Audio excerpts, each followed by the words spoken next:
Holidays-nale, adu namma GT Holidays da.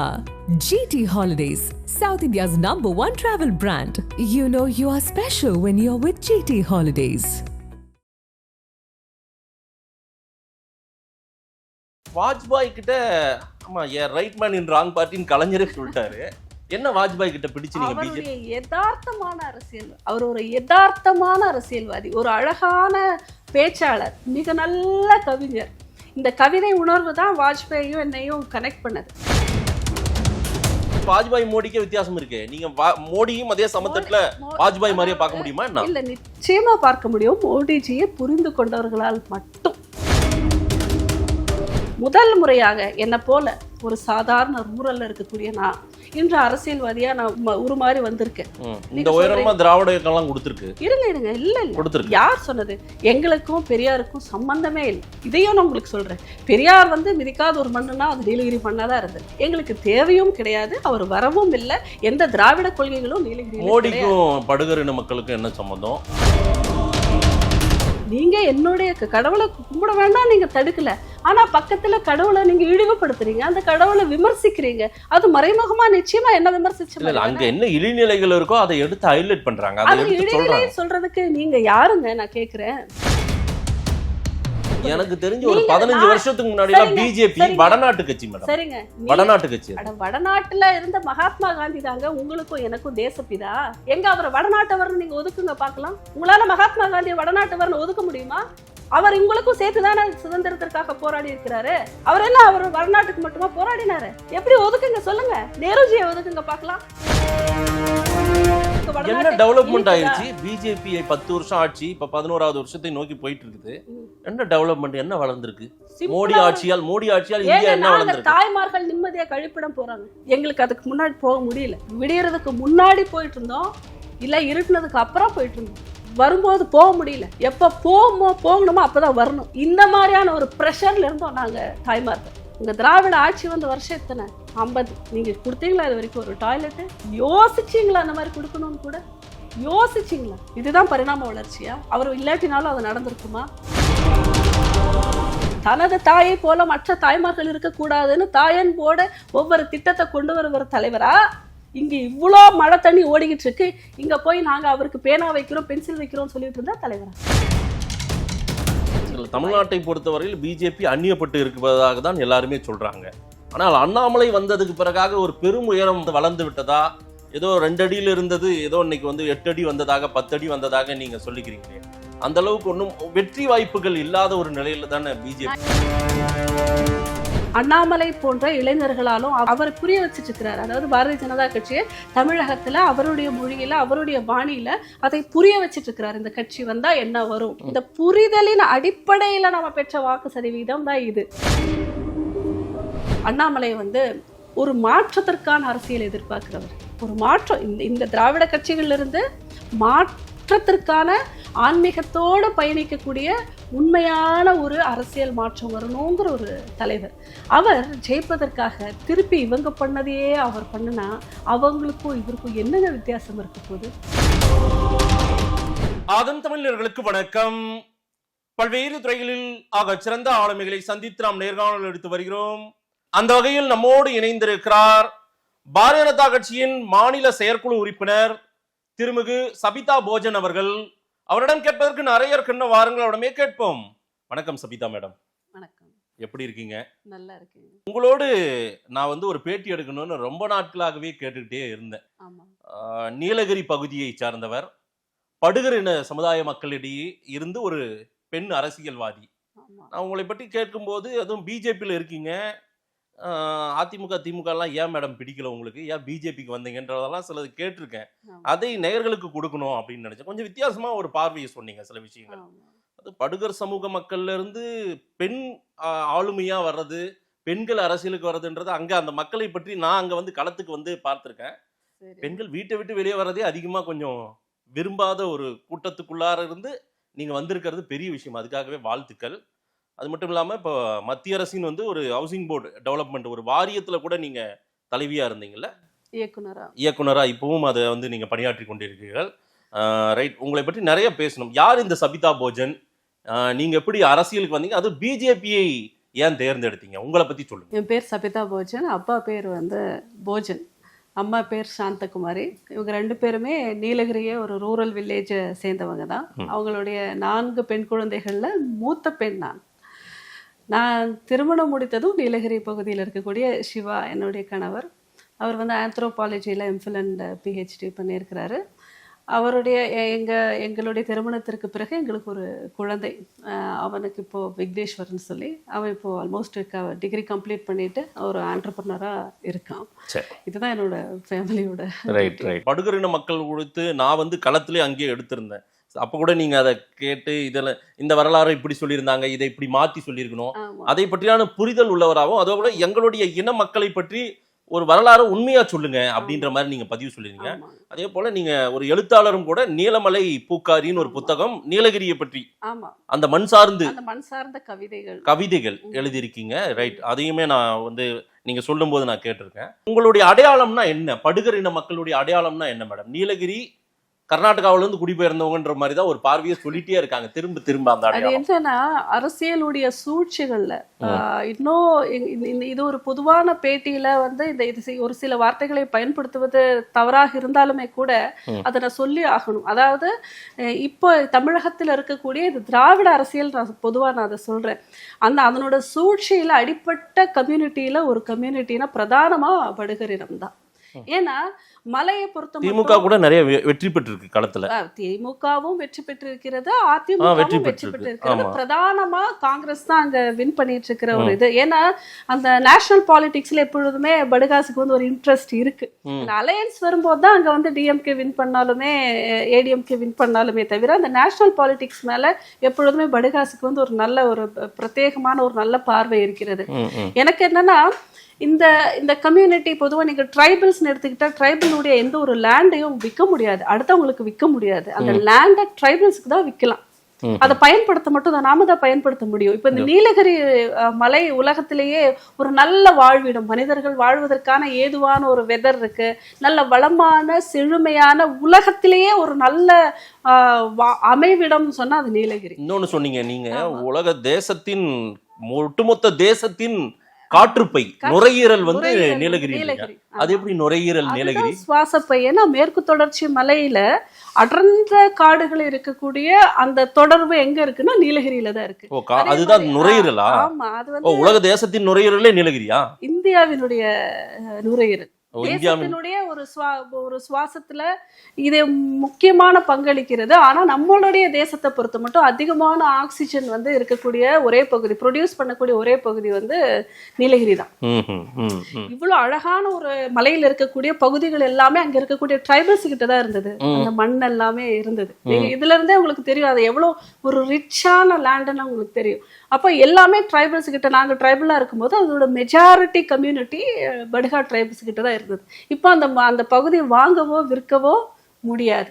அதுல எந்த ஒரு திட்டப்பணியும் பண்ணணும் அப்படின்னா அதை வந்து கன்சிடர் பண்ணணும். அந்த அளவுக்கு இருந்தாங்கன்னா மேபி இந்த அளவிற்கு சுதந்திர இந்தியாவில் வந்து எங்களுக்கு விருப்பப்பட்ட அது ஒரு யூனியன் டெரிட்டரியா கூட மாறுவதற்கு, அதாவது பாதுகாக்கப்பட வேண்டிய பகுதி. ஏன்னா நிறைய ட்ரைபல்ஸ் இருக்கிறதுனால ஆட்டோமேட்டிக்கா சென்ட்ரலோட கண்ட்ரோல் போறதுக்கு ஒரு சான்சஸ் இருக்கு.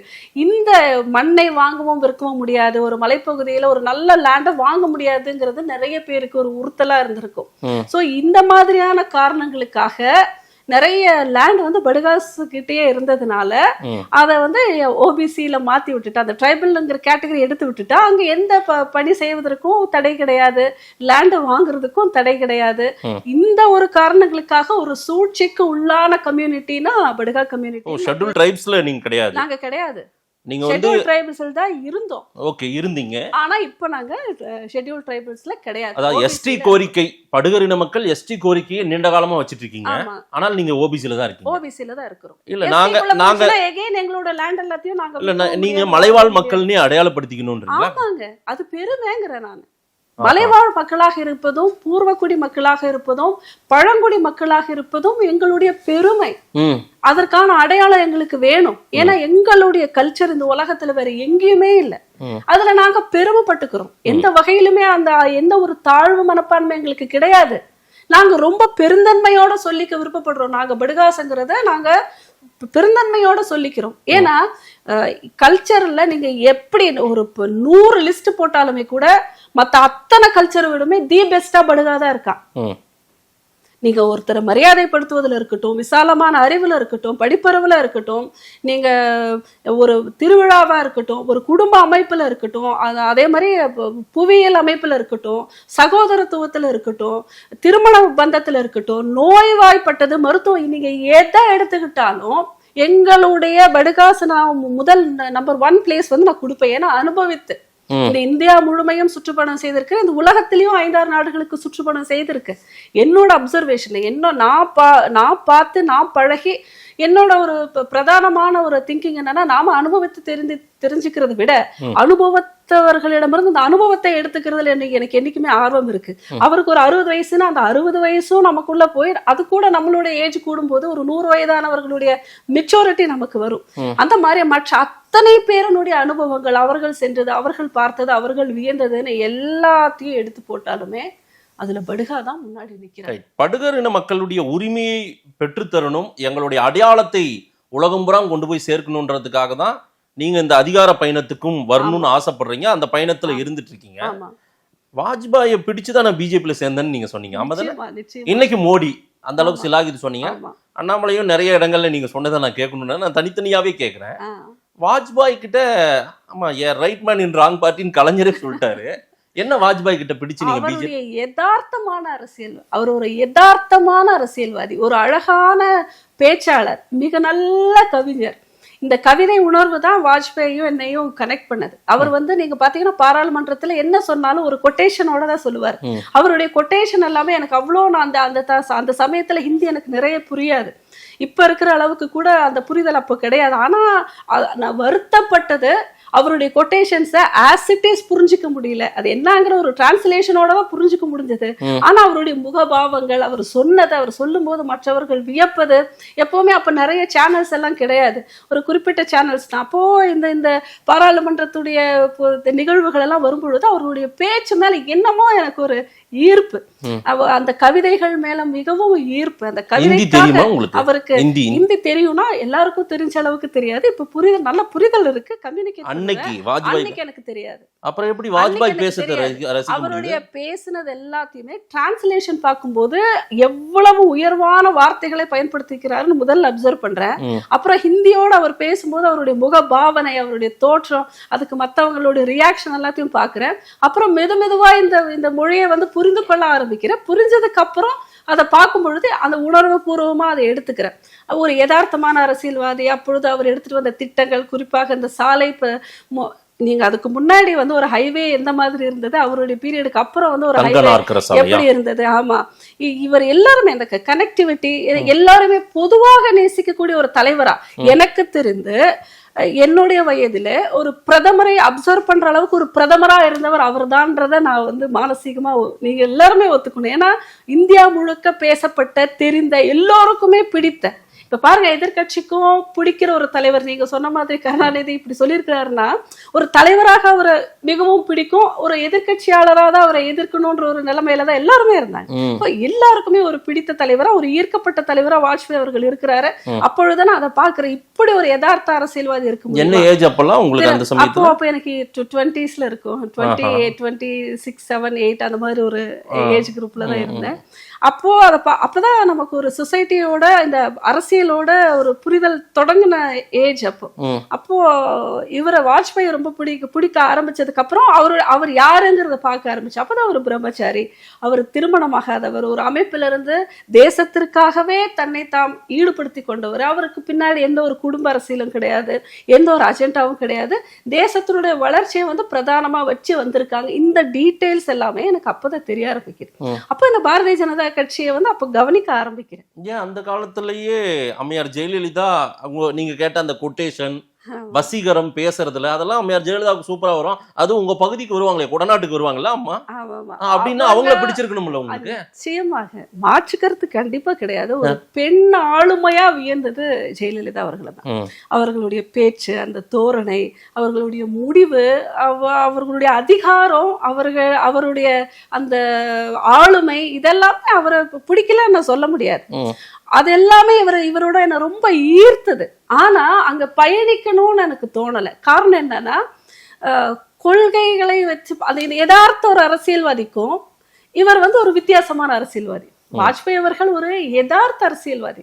நம்ம தேசத்துக்கு தேவைப்படுகின்ற பாமர மக்களோடவும் பயணிக்கின்ற ஒரு எளிமையான நல்ல மெத்த அரசியல் அறிவு உடைய அனைவருக்காகவும் சிந்திக்கக்கூடிய ஒரு அரசியல்வாதி. ஜெயலலிதா பொறுத்தப்பட்டு அவர் ஒரு ஆளுமை அதிகாரம் மிகுந்த பெண்களுக்கு ரொம்ப பிடிக்கும், அது யாரா இருந்தாலும். அந்த மாதிரியான ஒரு அரசியல்வாதி. ஆனா என்னுடைய கம்யூனிட்டிக்கும் எங்களுடைய மலைகளுக்கும் நாம பயணிக்கணும்னா இந்த யதார்த்த அரசியல் தான் ரொம்ப நல்லா இருக்குன்ற மாதிரி ஒரு ஃபீல் ஆச்சு. மனசுக்கு உள்ள நின்னவர் வாஜ்பாய். பார்க்க ரொம்ப பிடிச்சது, கவர்ந்தது, ஈர்த்தது நிச்சயமாக ஜெயலலிதா. பயணிக்கணும் அப்படின்னு முடிவு பண்ணும்போது அந்த டைம்ல எல்லாம் மோடிஜி வந்துட்டாரு. அதாவது அந்த கொள்கை யார் வந்தாலுமே அப்படியே தொடருது.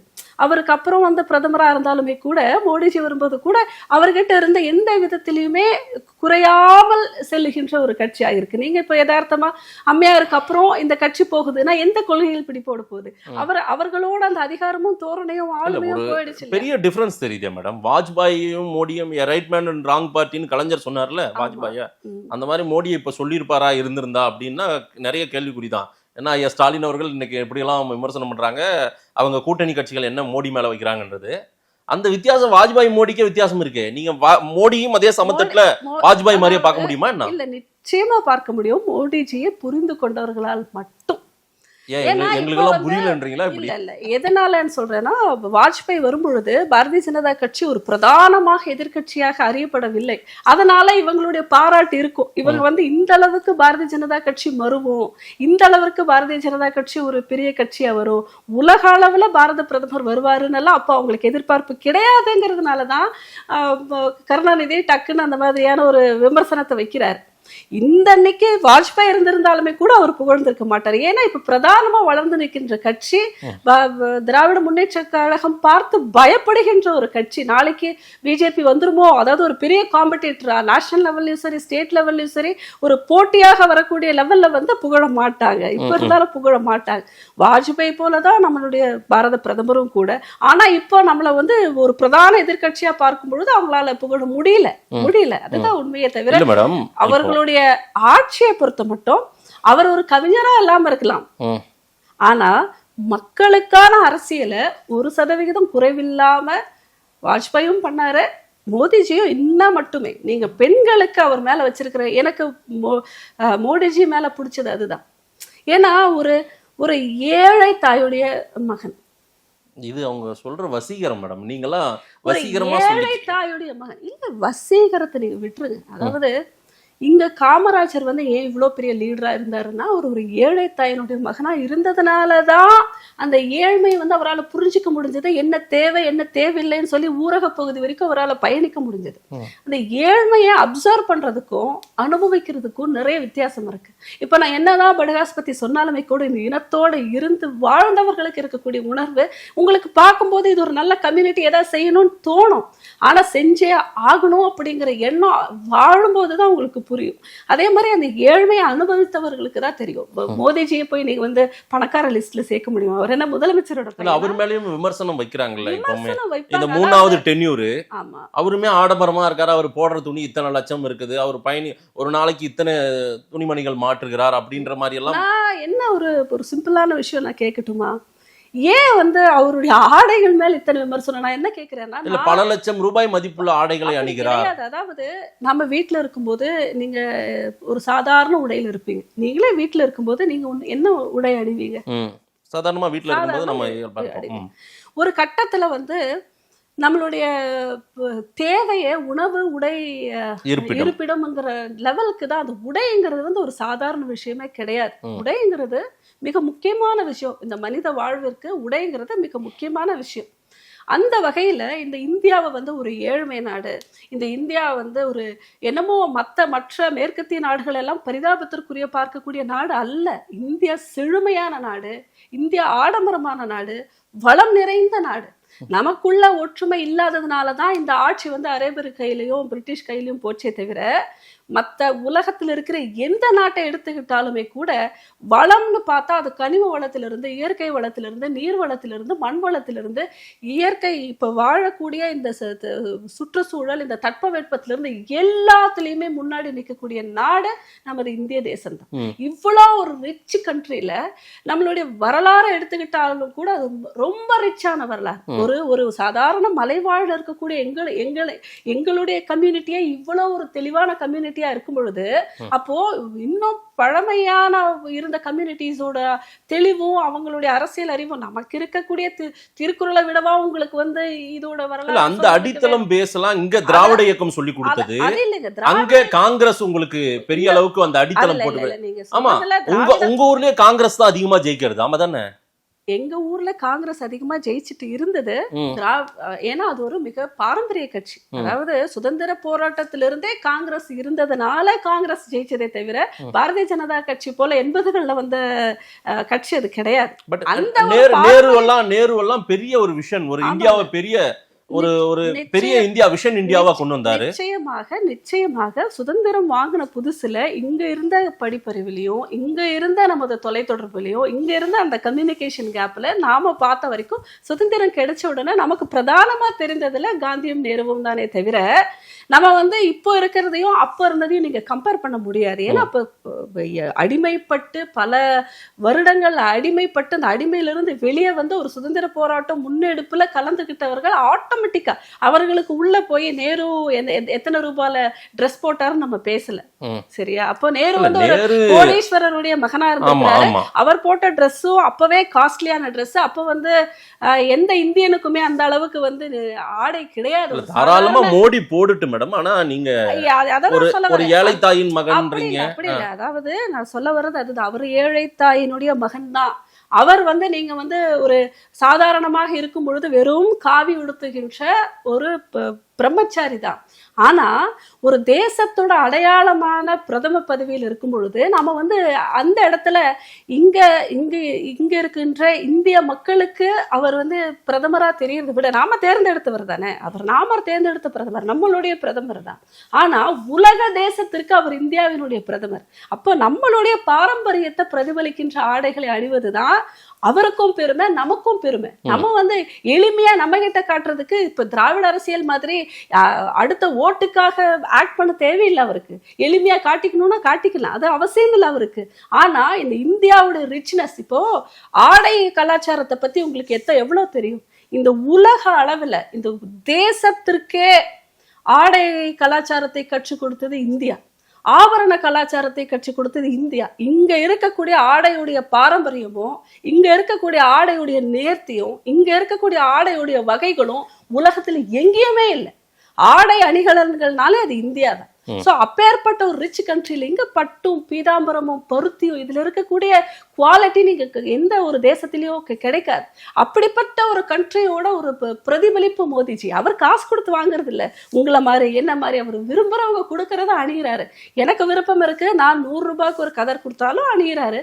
உங்களுக்கு விருப்பம் இருக்கு, நீங்க 1 கோடி ரூபாய்க்கு ஆடை கொடுத்தாலும் அவர் அணிகிறாரு. அது வந்து தேசத்தினுடைய பாரம்பரியத்தை வெளிப்படுத்துவரா அவர் இருக்கிறாரு, அதனால அணிகிறாரு. பெருமை தான் படணும். இப்ப நான் இங்க வரேன், நீங்க ஒரு ஷூட் பண்றீங்க, நான் வரேன் அப்படின்னா நான் அதற்கான ஒரு நேர்த்தியான ஆடையோட தான் வர முடியும். நான் மிக எளிமையானவள்னு காட்டிக்கொள்ள தேவையில்லை. ஏன்னா இது நம்மளுடைய பாரம்பரியம். இந்த பட்டு இன்று 10,000 ரூபாய்க்கு வித்தாலும் இந்த பட்டுக்கான அதோட தன்மை இருக்கு. நாளைக்கு இதே பட்டு 1 லட்சம் ரூபாய்க்கு வித்தாலும் என்னை பொறுத்த மட்டும் இது நம்ம தேசத்துடைய பாரம்பரியம்.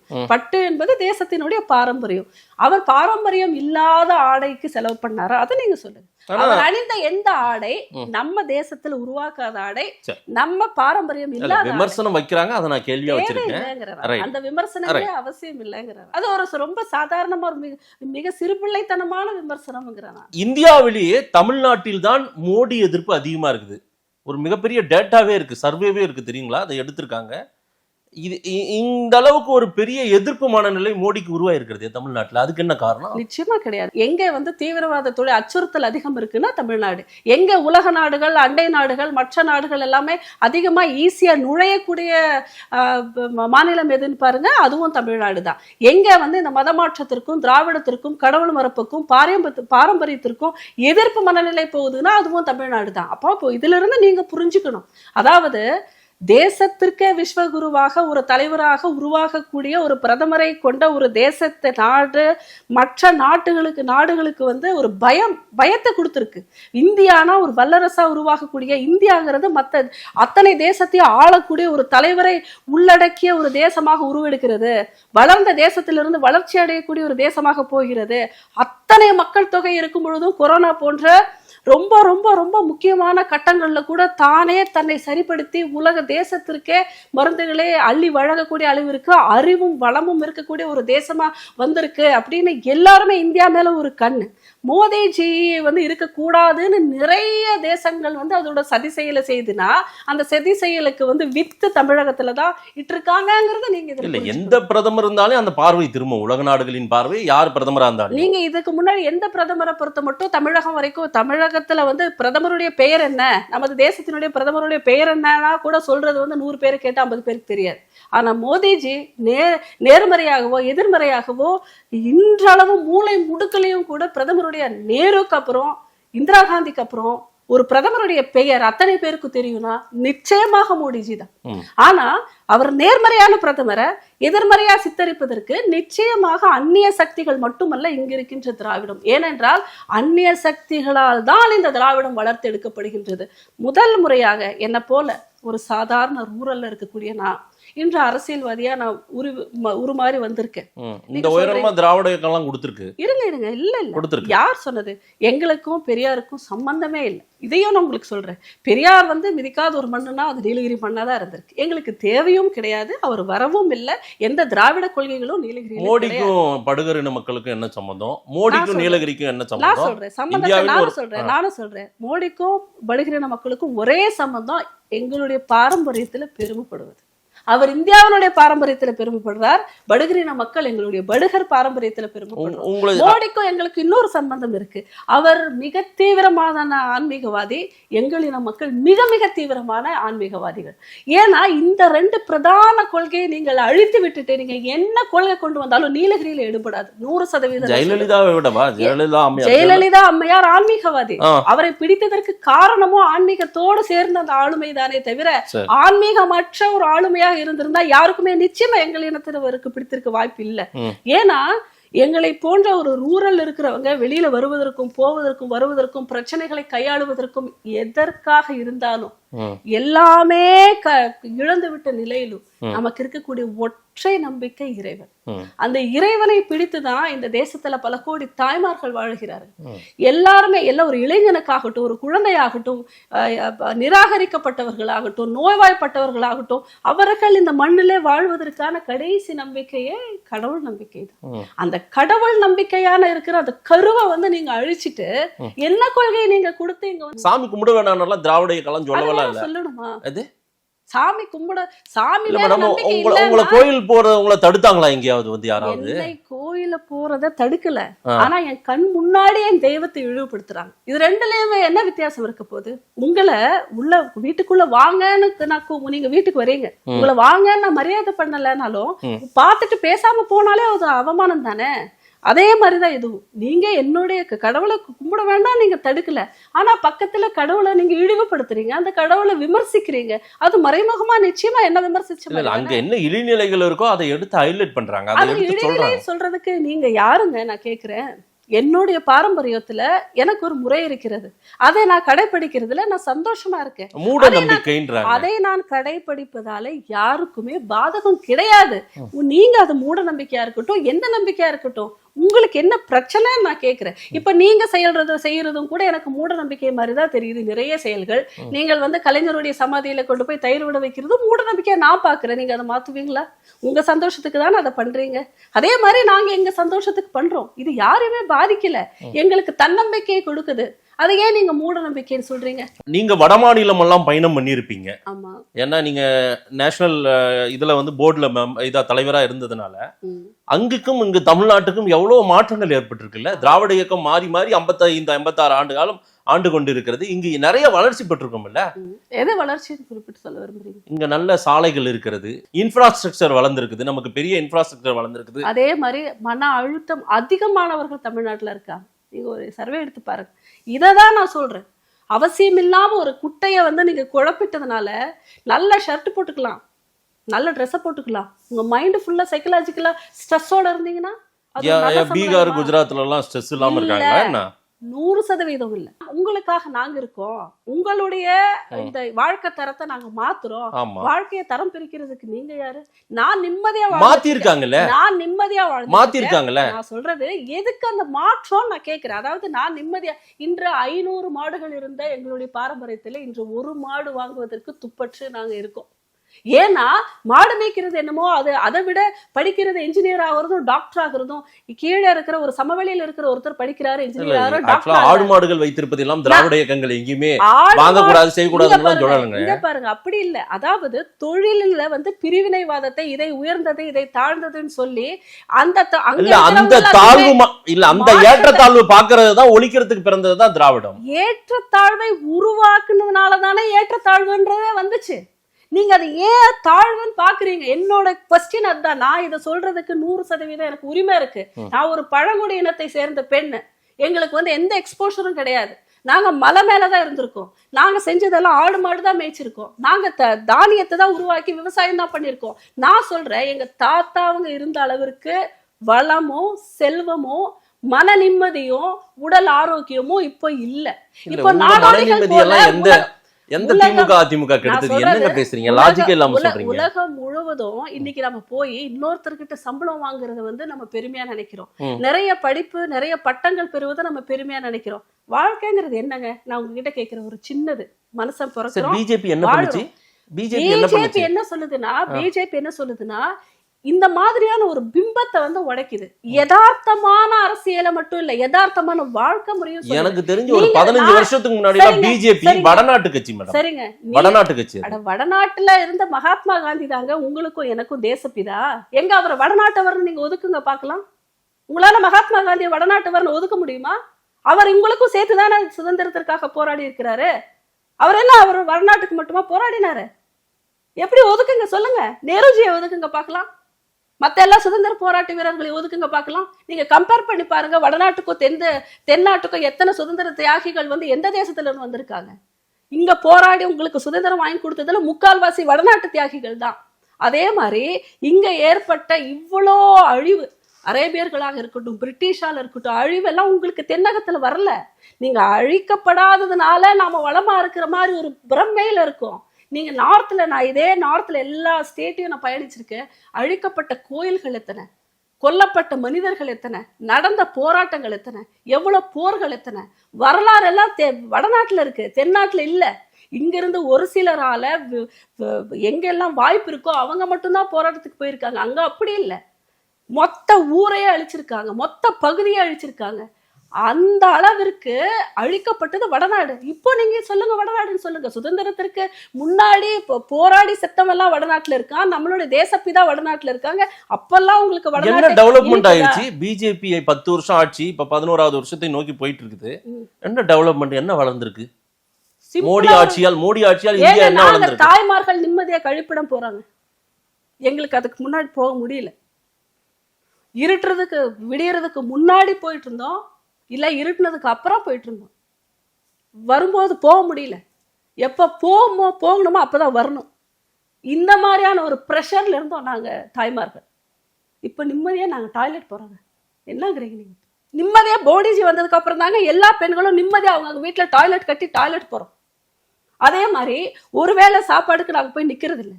எங்களுக்கு ஃப்ரீயா ரேஷன் கிடைக்கும். என் குழந்தைகளுக்கும் எங்களுக்கும் நாங்க சமைச்சு சாப்பிடுறோம். இந்த வளர்ச்சியை விட நீங்க எந்த வளர்ச்சி, நீங்க இருக்கிற பில்டிங்கும் இந்த சாலையும் இந்த வளர்ச்சி விட பெரிய வளர்ச்சி கொடுத்துருமா? சொல்லுங்க. யாரு வந்து தலைவர், உண்மையான தலைவர்?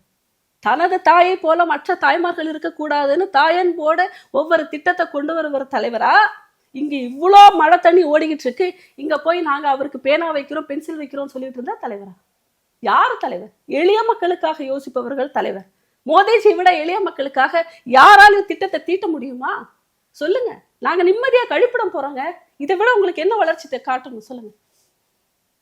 சந்தோஷமா போறோம், கௌரவமா போறோம், நிம்மதியா போறோம்.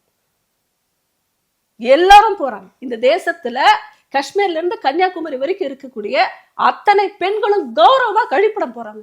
இதுவே பெரிய வளர்ச்சியா நீங்க சொல்றீங்க? நிம்மதியான உணவும், வாழ்வதற்கு கௌரவமான இடமும், நம்மளுடைய இயற்கை உபாதைகளுக்கு சரியான ஒரு தளமும், படிப்பதற்கு நிரந்தரமான ஒரு கல்வியும், சுவாசிப்பதற்கு ஒரு நல்ல காற்று இருந்துட்டா அதை விட வாழ்க்கையில இது மோடி இல்லைனாலே அடுத்த கட்ட பரிணாம வளர்ச்சியில இதெல்லாம் நடந்திருக்கிற வேண்டிய ஒன்று. சுதந்திரம் வாங்கி வருஷம் எத்தனைங்க சார்? 75. உங்க திராவிட ஆட்சி வந்து வருஷம் எத்தனை? 50. நீங்க கொடுத்தீங்களா இது வரைக்கும் ஒரு டாய்லெட்டு? யோசிச்சீங்களா அந்த மாதிரி கொடுக்கணும்னு கூட? யோசிச்சீங்களா?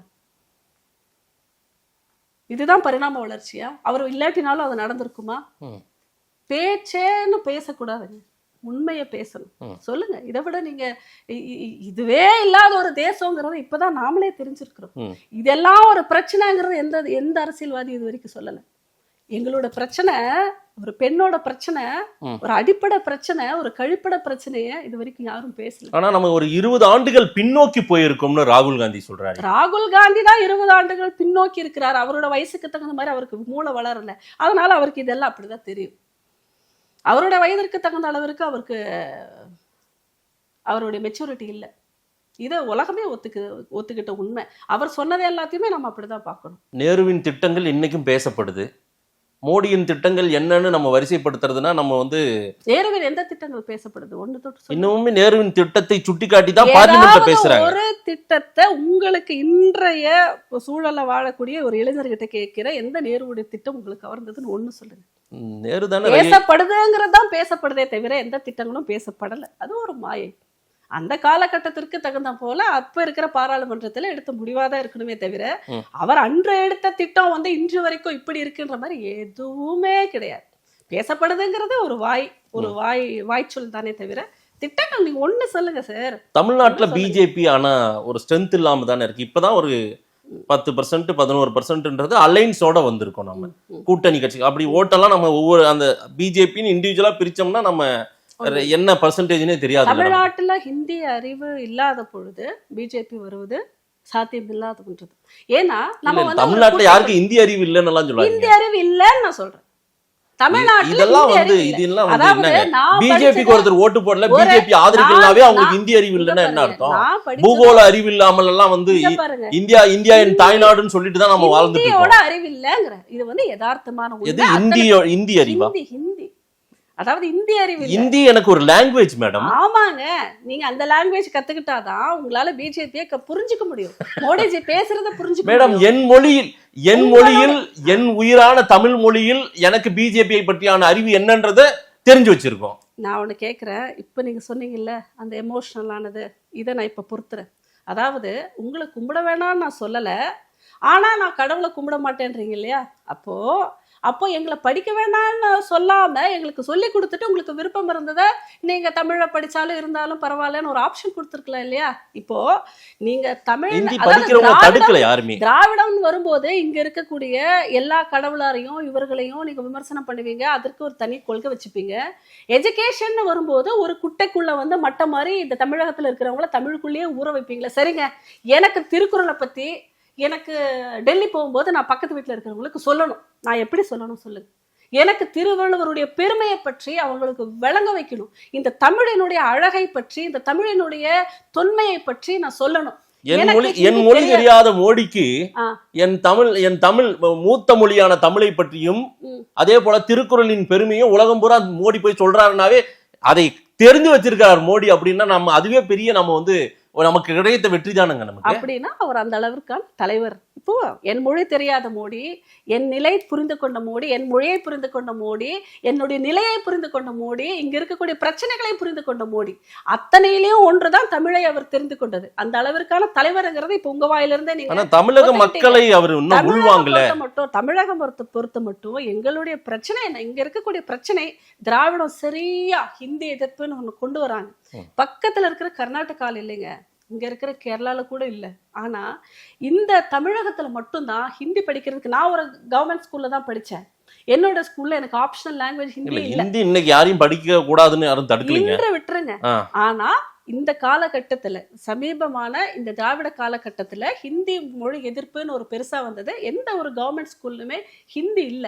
இப்ப நீங்க என்னன்னா, அது தெரிஞ்சிருந்தா நமக்கு அப்பதான் இந்த பரவலா இந்த இந்திய தேசத்தோட உறவாடி இருக்க முடியும், இந்திய தேசத்தோட உருவாடி இருக்க முடியும், எல்லாரோடவும் பயணப்பட்டிருக்க முடியும். தெரியாமலே கலைஞர் பல பிரதமர்களை உருவாக்கினார், அந்த வரலாறு எல்லாம் நடந்திருக்கு. ஹிந்தி தெரிஞ்சுக்கிட்டு தான் இதெல்லாம் பண்ணணும்னு ஒண்ணு கிடையாது. கலைஞர் வந்து எந்த பிரதமர் உருவாக்கினாரு? எத்தனையோ பிரதமர். மொராஜி தேசாய் வந்து எப்படி உருவானாரு?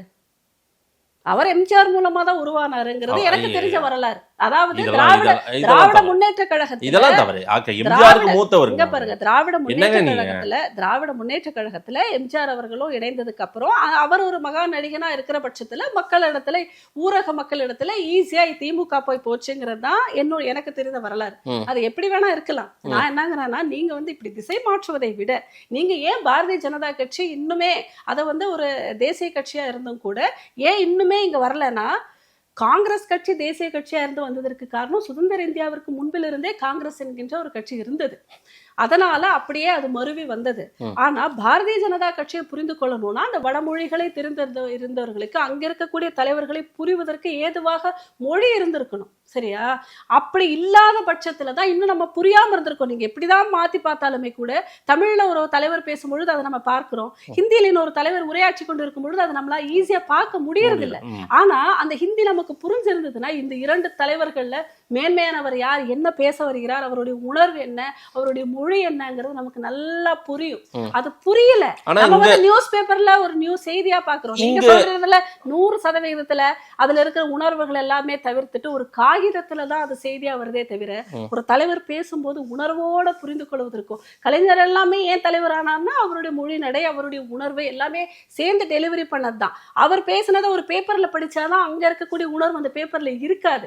அதேதான் மோடிஜியை நம்ம புரிஞ்சுக்காம இருக்கிறது. என்னன்னா, திட்டங்களை பாக்குறோம், அவர் சொன்னதை ஒரு 4 வரி செய்தியா பாக்குறோமே தவிர, சொல்லும் பொழுது அவருடைய உணர்வு என்ன, அவருடைய எதிர்பார்ப்பு என்ன, அவருடைய ஆதங்கம் என்னங்கிறது எல்லாமே சேர்ந்து பார்க்கும்போது இருக்கிற அந்த புரிதல் வந்து மற்ற இடத்துல இருக்காது. அதனால மொழிகளை தெரிந்து கொண்டு, ஹிந்தியை புரிந்து கொண்டு, பிரதமரை புரிந்து கொண்டு முடிவெடுக்கின்ற வாக்காளர்கள் இந்த தமிழகத்திலே இல்ல.